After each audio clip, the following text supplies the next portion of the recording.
খাগড়াছড়িতে সেখানে আজকে আগুন জ্বলছে, যেখানে আমি শান্তি চুক্তি করে দিয়েছিলাম। নারীদের উপরে নির্যাতন, আজকে প্রত্যেকটা জায়গায় এমন কোনো জেলা উপজেলা নেই যেখানে এই নির্যাতনের চিহ্ন না আছে। ইউনিয়ন থেকে নিয়ে শুরু করে পরিকল্পিতভাবে আজ আমাদের নেতা কর্মীদের উপর নির্যাতন। কি আওয়ামী লীগ করে? আওয়ামী লীগ করলে নাকি দোষ? সেটা এই দোষটা ছিল পাকিস্তানি হানাদার বাহিনীর কাছে। তাদের কাছে আওয়ামী লীগ দোষী ছিল, কারণ আওয়ামী লীগ দেশ স্বাধীন করছে, মুক্তিযুদ্ধ চালাচ্ছিল। কিন্তু আজকে যারা স্বাধীনতা ভোগ করছে, স্বাধীনতার সব সুফল তারা নিয়ে আজকে যে দল স্বাধীনতা এনে দিল সেই দলের বিরুদ্ধে লেগে গেল, এর পরিণতিটা কী হবে সেটা চিন্তা করে? একটা জঙ্গি ফ্যাসিস্ট অত্যন্ত স্বার্থপর এই ইউনূসের ক্ষমতার লোভ আর দেশ বিক্রি করার মুচলেখা দিয়ে আজকে আমার দেশটাকে ধ্বংস করে দিল। কৃষক, শ্রমিক থেকে মেহনতি মানুষ, ক্ষুদ্র ব্যবসায়ী, বড় ব্যবসায়ী, কারোর জীবনে সাথ দেয়, সবই ধ্বংস। অর্থনীতি পঙ্গু করে দিয়েছে। যে প্রবৃদ্ধি আমি 6.7 ভাগ করেছিলাম সেটা 2 ভাগে নেমে গেল। মাথাপিছু আয় কমে গেল। মানুষ দরিদ্র সীমার নিচে চলে যাচ্ছে আবার, যেখান থেকে আমি তাদেরকে টেনে তুলেছিলাম।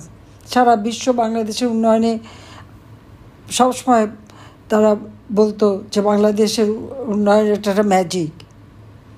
সারা বিশ্বব্যাপী আমাদের বিরুদ্ধে মিথ্যাচার করে নানা রকম অপবাদ ছড়ানো হচ্ছে, বানিয়ে বানিয়ে গল্প। যে সমস্ত অপরাধ নিজে করছে সেগুলো আমাদের উপরে দোষ চাপানো, আওয়ামী লীগের উপরে বিরুদ্ধে মামলা।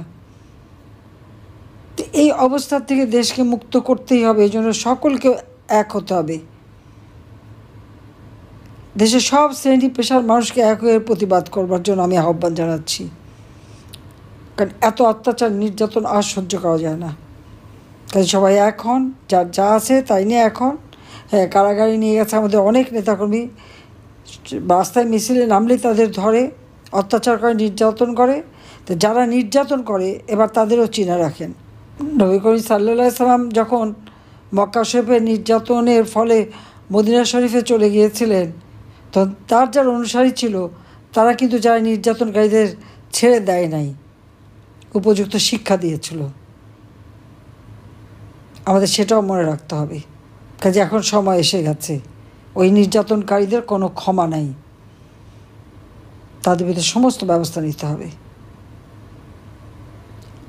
হ্যাঁ, আমাকে বারবার হত্যা করতে চেষ্টা করেছে, আমি বারবার বেঁচে গেছি, কারণ এই দেশের মানুষের ভাগ্য পরিবর্তনের দায়িত্ব আল্লাহ রাব্বুল আলামিন আমাকে দিয়েছিলেন, আমি সেটা করেছি। এবারেও যে বাঁচিয়ে দিলেন, নিশ্চয়ই আল্লাহ আমাকে একটা দায়িত্ব দিয়েছে, আর সেই দায়িত্বটা কি আমি জানি।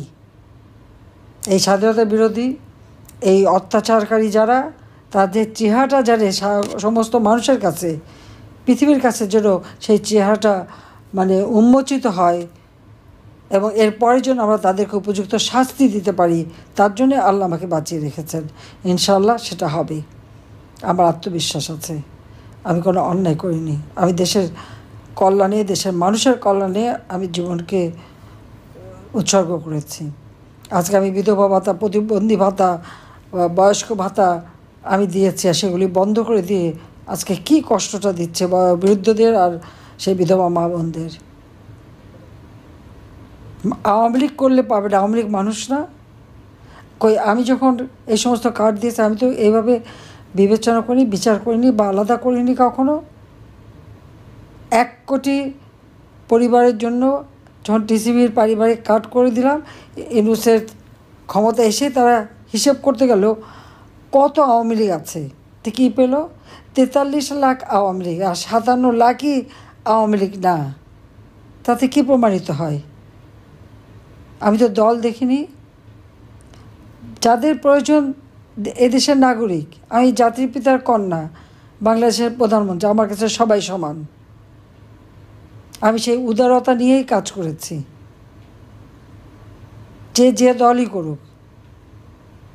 এই যে প্রশাসন, সশস্ত্র বাহিনী থেকে শুরু করে সব জায়গায় আমি যখন প্রমোশন দিয়েছি, আমি যোগ্যতা দেখেছি, দলবাজি করিনি।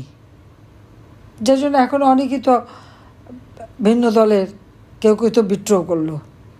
আমি যখনই মানুষের জন্য কাজ করছি, রাস্তাঘাট করছি, আমি কি শুধু আওয়ামী লীগের লোক চলতে পারবে সেই কথা বলে করেছি? তা তো করিনি। তাহলে এখন কেন আওয়ামী লীগ বা মুক্তিযুদ্ধের পক্ষের লোক হলে তাদেরকে জুলুম করতে হবে? আর এই জুলুম যখন করেছে তখন সবাই এই জিনিসগুলি চিনে রাখেন, এবং এখন থেকে যেখানে যেভাবে পারবেন এর বিরুদ্ধে ব্যবস্থা নিতে হবে। এইটাই আমার কথা। অনেক অত্যাচার নির্যাতন আমার দেশের মানুষ, আমার দলের মানুষ সহ্য করেছে, আর সহ্য করার সময় নেই। আমি আছি আপনাদের সাথে, এটুকু খালি বলতে পারি, যতক্ষণ বেঁচে আছি। সবাইকে ধন্যবাদ জানাই। দোয়া করেন যে দেশের মানুষের কল্যাণ আসে, আর এই জালেমদের হাত থেকে, এই সুদখোর খুনি ফ্যাসিস্ট ইউনূস এবং তার গ্যাং এবং স্বাধীনতা বিরোধী চক্র, এদের হাত থেকে বাংলাদেশের মানুষ যেন মুক্ত হয়ে তাদের জীবন মান উন্নত করতে পারে, তাদের জীবনে শান্তি দিতে পারি, নিরাপত্তা দিতে পারি, মানুষের জীবনকে আরও উন্নত করে বাংলাদেশকে যেন আবার বিশ্ব দরবারে তার হারানো গৌরব ফিরিয়ে দিতে পারি, সেটাই আমাদের চাওয়া।